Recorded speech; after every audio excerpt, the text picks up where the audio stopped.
Hello guys, তোমার বাড়িতে কে কে অত্যাচারী আছে আমি জানি না। আমার আম্মু কাজ না করলে আমার শুধু অত্যাচার করে, কাজ করতেই হবে। দেখো আমি এখন ঘুম থেকে উঠেছি, এখন এগুলো সব আমাকে গোছাতে হবে। এই যে কাপড় চোপড়, এই কাপড় চোপড়গুলো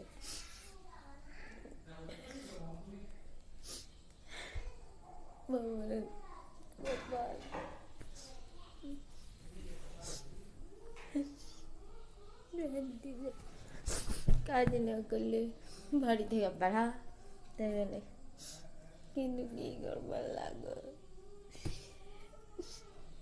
সব কাজ করতে হবে।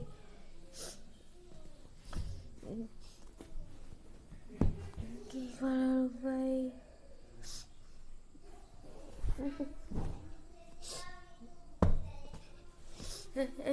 ঝান্ডাটা পাক মেরে দিয়ে দিল, সব কিছু পাক মেরে দিয়ে দিচ্ছে, কাজ করার জন্য।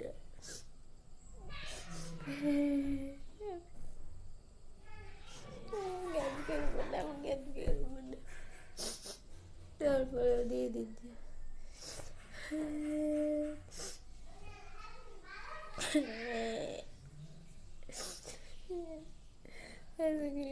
গোছানো আল্লাহ।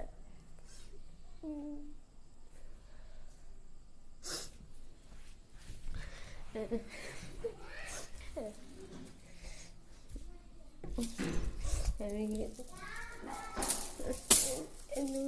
পাক